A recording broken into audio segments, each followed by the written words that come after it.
So, I bring you a news story hot from the presses at the Irish Times. They ran a little feature recently on the way in which critics' quotes are taken out of context and used to apparently praise movies which the critics didn't like at all. And in the context of this story, there was a quote by me that had apparently turned up on a DVD box. I didn't know about this.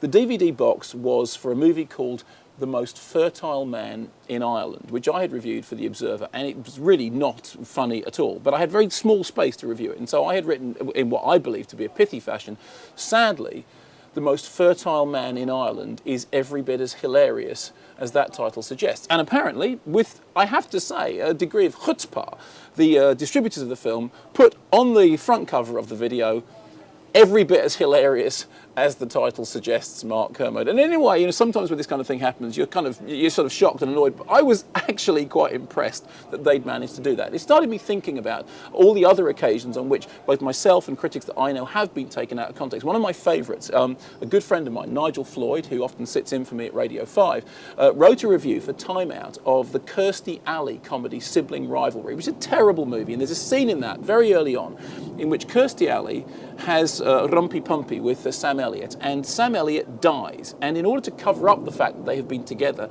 she has to remove the used condom from his appendage whilst he is rigor mortis and laid out. And in referring to this scene, Nigel Floyd used the phrase, "laughed, I almost changed my method of contraception." Imagine his surprise then when adverts for the movie appeared, Sibling Rivalry, laughed, I almost changed my method of contraception, Nigel Floyd, Time Out. There's another example. A friend of mine, Trevor Johnson, also at Time Out, reviewed a Bruce Willis movie, Colour of Night. And he said at the beginning, compelling, awesome, stunning, Bruce Willis's latest crime against cinema is a special kind of bad. Well, you know what happened? Compelling, awesome, stunning, Trevor Johnson, Time Out. There's also apparently a very famous instance in which a Norman Wisdom film, a late period Norman Wisdom film, a British thriller, Chris Tukey from the Daily Mail used the phrase, so bad that it has to be seen to be believed, and of course turned out has to be seen, the Daily Mail. So here's my question to you.